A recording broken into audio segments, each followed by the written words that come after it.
Hi viewers, this is Hamad Hasan और हम बहुत अरसे के बाद वीडियो कर रहे हैं। उसकी कुछ वजूहात थी, कुछ इश्यूज थे जो कि कुछ प्रोजेक्ट्स थे ऐसे जिसमें मैं बिजी था। वो कर रहे थे तो कोशिश करते हैं, क्योंकि बहुत सारे लोगों की डिमांड आ रही थी कि ये वीडियोस अपनी बना रहे, तो अ, मैं सोचा कि इसको हम कर लेते हैं। लास्ट में अगर आपको याद हो कि मेरे जो लास्ट चैट जीपीटी वाले को निकाल के पिछले जो 2 लेक्चर्स थे, वो उसमें हमने थीम की बात की थी। और यही सबसे इम्पोर्टेंट टॉपिक मैं समझता हूँ स्क्रीन प्ले राइटिंग में होता है कि थीम जो है वो किसी भी स्क्रीन प्ले की जान होती है। लेकिन मसला ये है कि थीम को समझने में हमें इश्यू आता है, और थीम जो है वो इसका फंक्शन तो मैं भी बताऊंगा, लेकिन ये कहना इम्पोर्टेंट है कि थीम जो है वो बेसिकली आपकी स्टोरी का ड्राइवर है। हमने बहुत दफ़ा ये बात की थी कि हमारी इनर की स्टोरी क्या है, हमारा थर्ड रेल क्या है। ये हम बात करते आए हैं पहले भी, और वो बेसिकली हम बात ही थीम की कर रहे होते थे। इसमें बहुत सारे लोग इस चीज़ को भी कंफ्यूज करते हैं कि सर इमोशनल थीम क्या डिफरेंट है। ये आप समझ लें कि उसकी आगे शक्लें हैं, मैनिफेस्टेशंस हैं। लेकिन बेसिकली थीम थीम वो अंडरलाइंग, देखिए एक आपका प्लॉट है, इसके ऊपर हमने आपके इवेंट्स को दिखाना है, और वो इवेंट्स आर नथिंग। वो इवेंट्स कुछ भी नहीं है अगर उसके नीचे आपकी थीम उन सीन्स को ड्राइव ना कर रही। तो अभी हम ये बताते हैं कि इस थीम के फंक्शंस क्या होते हैं। लेकिन फंक्शन से पहले मैं आपको ये भी बता दूं कि एक स्टोरी में कई थीम्स भी हो सकती हैं। एक यानी कि मेजर थीम, और फिर उसके बाद कुछ माइनर थीम्स भी होती हैं कि जिसको हम एक्सप्लोर कर लेते हैं। लेकिन ऐसी माइनर थीम्स जो भी आप स्टोरी में रखेंगे, वो आपकी सेंट्रल थीम को कहीं ना कहीं टच जरूर करती हो। बहुत हार्ड एंड फास्ट ये बात नहीं है, लेकिन होता क्या है कि जब आप बिल्कुल ही डिफरेंट माइनर थीम को लेकर चलते हैं, तो स्टोरी में कोहेरेंस नहीं रहती, और ऐसा लगता है कि कुछ गड़बड़ है। यानी कि हम जब ऑडियंस को किसी एक तरफ लगा रहे होते हैं, तो हमारी कोशिश होनी चाहिए कि हम उसको उसी पे फोकस रखें। तो थीम की बात हम पहले करते आ रहे हैं, ये हम कंटिन्यू कर रहे हैं, और इसके कुछ लेक्चर्स हो सकते हैं। और थीम क्यों इम्पोर्टेंट है, इसके बारे में हम आज बात करेंगे।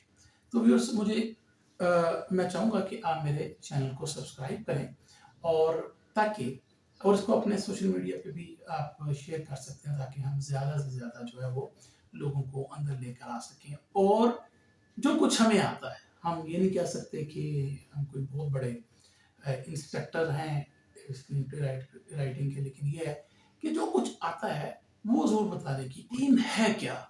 थीम बेसिकली एक अंडरलाइन, आप उसको मैसेज कह सकते हैं। क्योंकि ये जो थीम है, ये आपने किसी प्रोड्यूसर को नहीं बतानी होती, आपने किसी डायरेक्टर को नहीं दिखानी होती, आपने किसी एक्टर को नहीं थीम को बताना होता। Themes are up to the writer. लेकिन वो जो थीम है राइटर के लिए तो है, लेकिन ऑडियंस के लिए क्या है? ऑडियंस के लिए वो मैसेज है कि जिसके बाद हम ये कह सकते हैं कि जो मैं एज अ राइटर बताना चाह रहा था, कन्वे करना चाह रहा था दुनिया को, वो मैसेज जो है वो मैंने कन्वे कर दिया है। तो बेसिकली जब हम बात कर रहे हैं, तो वो हम बात ही थीम की कर रहे होते हैं। तो इसको आप कह सकते हैं कि अंडरलाइन मैसेज है। It is an underline message. बार बार मैं कह रहा हूं कि सरफेस के ऊपर जो चीज है दैट इज डिफरेंट, और सरफेस के नीचे यानी प्लॉट के नीचे जो चीज चल रही है, हम उसकी बात कर रहे हैं। वो चीज जो आपके अंदर चल रही है, वो थीम है। ठीक है, और वो एक मैसेज है, और वो मैसेज जो है आप कन्वे करना चाहते हैं दुनिया। फंक्शंस में आने से पहले मैं आपको थीम के बारे में एक बात और बता देता हूँ। सपोज आप कहते हैं कि एक बंदा है, वो प्लाजा से निकला है, और उसने सपोज किसी मार्केट में जाना, वो पैदल है। तो क्या है कि आपने दिखाया, आप लिख रहे हैं कि आपका जो कैरेक्टर है वो बिल्डिंग से निकला है, अब वो आगे जा रहा है, रास्ते में उसको कुछ लोग नज़र आ रहे हैं, फिर आप दिखाते हैं कि एक सिग्नल पोस्ट आ गई है, वो रुकता है, ट्रैफिक को जान जाता है, जब उसका ग्रीन होता है वो चला जाता है, फिर वो आगे जाता है और उसके बाद उसको एक नई बिल्डिंग मिलती है, वो सोचता है यहाँ पर मुझे नहीं ठहरना, मैंने कहीं और जाना है। तो फिर उसके बाद वो सोचता है मैं ऐसा करता हूँ, मैं टैक्सी करवा लेता हूँ, ये जो मेरा ख्याल था कि मैं लेट ना हो जाऊँ तो मैं टैक्सी करवा लेता हूँ। फिर वो टैक्सी को रोकता है, वो टैक्सी में बैठ गया, टैक्सी में वो पैसे तय करता है, अपना फेयर जिसे हम कहते हैं वो तय करता है, उसके बाद वो फिर आगे चला जाता है। आगे चला जाता है तो फिर उसको सपोज ट्रैफिक जैम मिलती है, फिर उसके बाद वो ट्रैफिक जैम से थोड़ा सा वेट करता है, वो सिगरेट लगा लेता है और उसके बाद फिर वो मजीद आगे चला जाता है, फिर वो टैक्सी से उतर जाता है इसलिए ट्रैफिक बहुत ज़्यादा करता है, मुझे देर हो रही है, फिर वो आगे। तो अब ये आप एक इवेंट, आपने एक स्टोरी लिख दी है, आप समझते हैं कि ये कुछ स्टोरी है, ये सिंपल इवेंट्स हैं। एक बंदा वॉक में निकला है, बस सुबह के वॉक करने जाते हैं ना, तो आपका बस कोई मकसद नहीं होता सिवाय इसके, देखिए जेहन में होगा कि आपने फिजिकल फिट होना है, लेकिन आप उसे वो चक्कर लगा रहे हैं, ट्रैकिंग पे हैं और you are not achieving anything. मैं स्टोरी वाइज बात कर रहा हूँ, तो हेल्थ वाइज बात नहीं कर रहा, तो वो आप चक्कर लगा रहे हैं, दैट इज ऑल। तो ऐसे को हम कहेंगे दी वॉक, यानी कि ये स्टोरी नहीं है, ये इवेंट है। और जिसका एक बंदा वॉक कर रहा होता है, बिल्कुल वैसा। अभी मैंने कहा कि थीम एक मैसेज है, कुछ लोग जो कहते हैं जी कि क्या ये मॉरल मैसेज है, यानी कि काफी हद तक ये बात दुरुस्त है कि ये मॉरल मैसेज है, लेकिन बिल्कुल 100% एग्जैक्ट ये भी डेफिनेशन नहीं है। मैं मानता हूँ कि ये इसमें मोरालिटी जरूर होती है थीम में, लेकिन क्या ये सिर्फ मॉरल मैसेज है? No, no. तो क्यों कि यानी कि जैसे हम कहते हैं कि honour will triumph over over cheating, ठीक है ना, प्राइड हैज अ फॉल और ग्रीडीनेस हैज अ फॉल, और इस तरह की, यानी कि हम मॉरल मैसेजेस को लेकर चलते हैं, बिल्कुल यहां तक बात तो मानी जाती है। तो हम कर के रहे हैं कि हम मोरालिटी को टीच कर रहे हैं, लोगों को मोरालिटी टीच कर रहे हैं through the events of the story.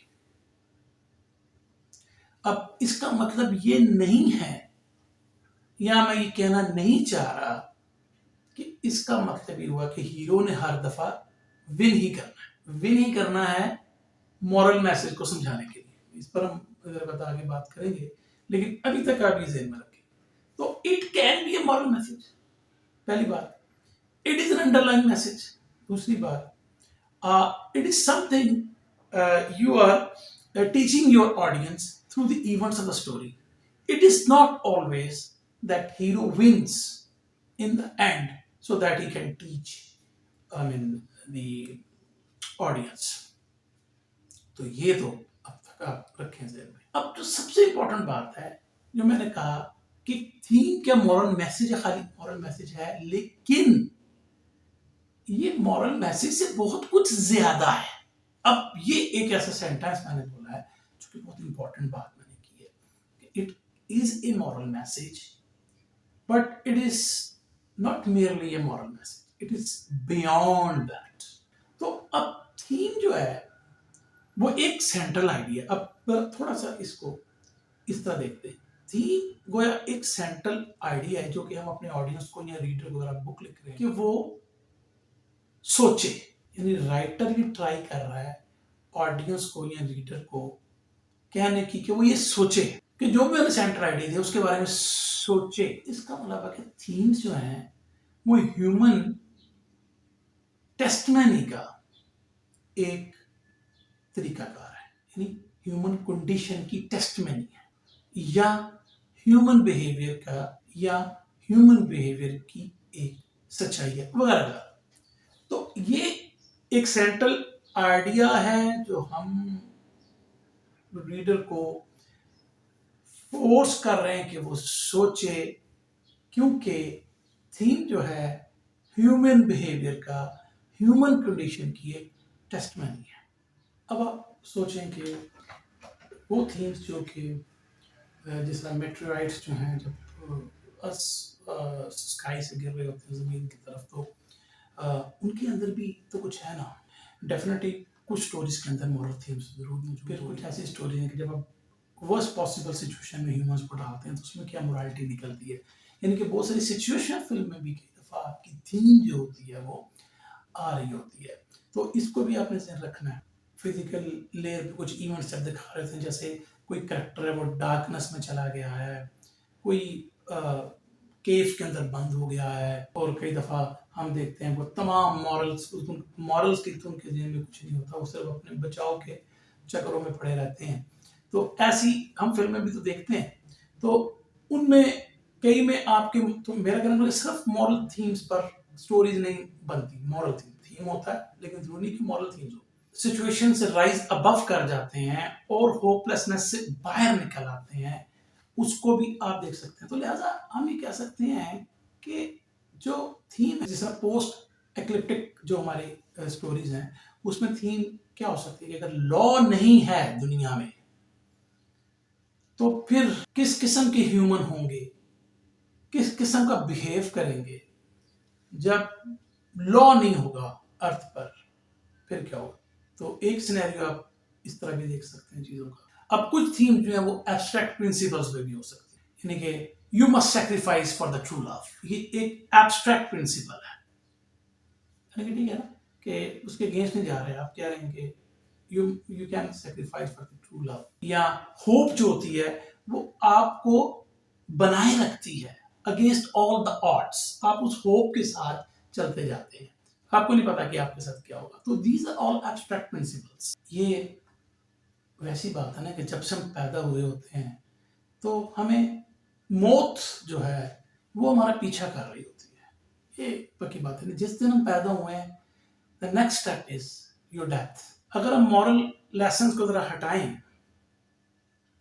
तो थीम जो है कुछ क्वेश्चंस पुट करते हैं। यानी कि कई दफा तो ऐसा होता है ना, आपने जैसे हमारे ग्रुप में भी उस दिन किसी ने ये कह दिया था, कोई थीम बनाई थी जिसमें मोरालिटी नहीं थी। तो जब आपकी मोरालिटी नहीं है थीम में, तो आप एब्स्ट्रैक्ट की तरफ जा रहे हैं, तो उसमें फिर क्या होना चाहिए, there must be interviewing questions जो कि रीडर फिर पॉन्डर करे, जिसको ढूंढे। अब उन क्वेश्चन को स्टोरी कैसे आंसर करती है, वो चीज ये डिक्टेट करेगी या तय करेगी कि रीडर या ऑडियंस स्टोरी से अफेक्ट हुआ है कि नहीं। AFFECT, अफेक्ट हुआ है कि नहीं, उस पर असर हुआ है कि नहीं। इसके बारे में हम थोड़ी देर में बात करेंगे, अगले लेक्चर में बात करेंगे। तो हम आज के लेक्चर में कोई बहुत ज़्यादा नहीं जाने वाले, सिर्फ मैं आपको थीम के बारे में थोड़ा इंट्रोडक्शन दे रहा हूँ। और ये कुछ समय पीछे 2 लेक्चर किए हैं, लेकिन ये थोड़ा सा एक तरह का रिवीजन भी है और इसको थोड़े दूसरे एंगल से भी हम देख रहे हैं, और हम बताएंगे कि ये इसका फंक्शन क्या है। तो मैं ये कह सकता हूँ कि थीम्स हम कह सकते हैं कि कॉम्प्लिकेटेड क्रिएचर्स जिन्हें आप एक चंक में निकाल सकते हैं। सोचो कि अगर एक हाथी है, एलिफेंट है, तो आपको कहोगे कि इसको बस एक चमचे से खा जाओ नहीं ना कर सकते। थीम इस तरह की कॉम्प्लिकेटेड चीज है, you can not digest it in one go. यानी कि एक्ट 1 में क्या पोजीशन है, फिर एक्ट 2 में जाके मोस्ट ऑफ द केसेस में you grab the, you starting grabbing the question put by the writer, जिसको हम थीम कहते हैं, और सेकंड एक्ट में ही तकरीबन जाके रीडर पे कुछ इफेक्ट हो रहा होता है। तो उसके लिए आपको कुछ स्किल लेवल चाहिए वो चीज अचीव करने के लिए। डिकेड्स लग जाती है लोगों को इस बात को समझने। It's not a simple area to master and it is the most crucial part of the screenplay. अब थीम के 2 फंक्शन हैं, एक क्या है रीडर के लिए और दूसरा राइटर के लिए। तो रीडर के लिए तो हमने बात की है, हमने ऑडियंस की तो बात की है कि ये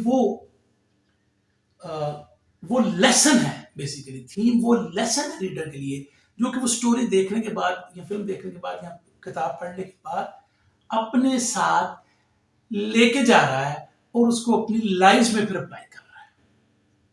ये है ऐसे इफेक्ट होना चाहिए उसको। तो आप देखिए उसके लिए क्या स्किल चाहिए।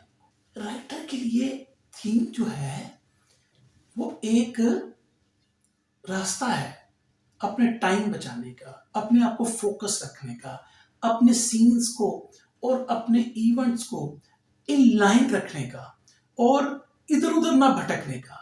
ये थीम बहुत इंपॉर्टेंट है, वो टाइट रखता है राइटर को कि आपने इससे बाहर नहीं निकलना। अगर आपके ज़हन में कोई बड़े जबरदस्त भी अगर इवेंट्स आ रहे हैं और आप कहते हैं यार इसको मैं पुट कर देता हूँ तो बड़ी मजेदार, नहीं, थीम आपको नहीं करने देगी। वो जितने मर्जी डार्लिंग सीन्स आपके जहन में आ रहे हो, सीन थीम्स जो है आपको उसके अंदर बना के रखेगी और ये आपका बहुत ज़्यादा टाइम सेव करेगी। देखिए ना, सपोज अगर आप 120 पेजेस का एक स्क्रिप्ट लिखते हैं और उसके आपको पता लगता है यार इसमें 18 सीन्स तो बकवास है। अब होगा क्या, 18 सीन्स अब निकालने तो आपको पड़ेंगे, चाहे उसमें से 6 आपके बड़े दिल के करीब हो, लेकिन उससे ज़्यादा मसला होगा कि आपका स्ट्रक्चर खराब हो जाएगा। उन 18 सीन्स को आगे पीछे करने के चक्करों में आपको पूरा स्क्रीन पर दोबारा जो है ना देखना पड़ेगा। वो सीन जब कटा तो उसका पीछे कोई लिंक था, ये वो, तो इस वजह से आप पूरी तरह तंग आ जाएंगे। तो लिहाजा थीम आपको इन लाइन रखती है। यानी कि मैं रीडर के पॉइंट ऑफ व्यू से तो आपको पहले बता चुका हूं, अपने एज ए राइटर के पॉइंट ऑफ व्यू से ये उससे भी ज्यादा इंपॉर्टेंट बनता है। थीम ने एक क्वेश्चन रेज किया और ये जो क्वेश्चन है ना, ये आपका वो थर्ड रेल है, इनविजिबल लेयर है। ये वो क्वेश्चंस है, क्वेश्चन ऑफ योर थीम्स। खाली क्वेश्चन जो थीम्स ने पुट किए वो बेसिकली आपके इनविजिबल लेयर है, वो आपकी इनविजिबल लेयर है, वो आपका दिल है, वो आपका थर्ड रेल। और पहले वो आपके आएगा और फिर उसके बाद आपकी सरफेस पे इवेंट्स आएंगे जो कि आपकी स्टोरी की इवेंट है और उससे हम फिजिकल लेयर कहेंगे। तो इनविजिबल लेयर, थर्ड रेल और फिजिकल लेयर। तो पहले थीम आपने बनाई और फिर इवेंट आपके बने। तो जब आपके पास ये थीम होगी और ये क्वेश्चन जो मैं आपको कह रहा हूं बेसिकली वो क्वेश्चन पुट हो रहा है, तो वो आपको आपके फिजिकल लेयर के इवेंट्स को डिटरमिन करेगा, बताएगा कि ये इवेंट इसमें आएगा कि नहीं, या आना चाहिए या नहीं आना चाहिए, कि जिसकी वजह से स्टोरी जो आपकी है वो आपके रीडर्स को या आपके ऑडियंस को प्लीज करने में, खुश करने में या सेटिस्फाई करने में कामयाब हुई है कि। तो अगर मैं अपने, तो ये सारा कुछ था जो आज मैं थोड़ा बताना था। तो अगर हम इस बात पे इस लेक्चर को खत्म करें कि अगर आप अपना फिजिकल लेयर लिखते हैं, यानी कि जो कि आपके इवेंट्स हैं, फिजिकल लेयर और इवेंट, और आपके माइंड सेट में कि आपने उन इवेंट्स में उन क्वेश्चंस के आंसर्स देने हैं जो कि थीम ने पुट किए हैं रीडर के लिए, तो आपके पास एक ऐसी बुक बन जाएगी, एक ऐसा स्क्रीन प्ले बन जाएगा कि जो कि बड़ा ही अच्छा होगा और वो वेस्टेज नहीं होगी। और यही वो पॉइंट है, हर चीज जो आपकी स्टोरी के अंदर है, हर इवेंट, हर सीन, हर चैप्टर, हर करेक्टर, ये सब इन ऑर्डर होंगे कि आपकी स्टोरी जो वर्क करे। इसका एक तरीका है, अगर आप ये कहते हैं कि जो मैंने सीन लिखा है, अगर आप बुक लीजिए, मैंने जो चैप्टर लिखा है, अगर मैं इसको निकाल दूं तो क्या मेरी स्टोरी कायम रहेगी, बची रहेगी? अगर तो आंसर है कि बची रहेगी तो इसका मतलब है कि उसका कोई काम ही नहीं था, और अगर वो नहीं बची रहेगी तो इट मीन्स कि वो इम्पोर्टेंट है। और अगर मैं कहता हूं कि ये मेरा जो सीन है, ये मेरा जो चैप्टर है, ये मेरे मेजर थीम को जो है इसमें कुछ भी नया नहीं इजाफा कर रहा, तो फिर उस चैप्टर को या उस सीन को बाहर निकल जाना चाहिए। मेरा ख्याल में कि थीम का जो इंट्रोडक्शन था आज के दिन इतना ही हम कर पाएंगे।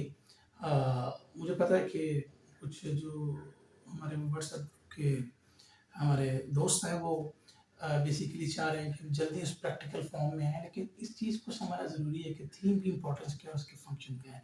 तो व्यूअर्स, आज के लेक्चर के लिए इतना ही। कोशिश करेंगे कि जल्द कोई लेक्चर्स किया करें। तो मिलते हैं फिर बहुत जल्द नए लेक्चर में। Thank you.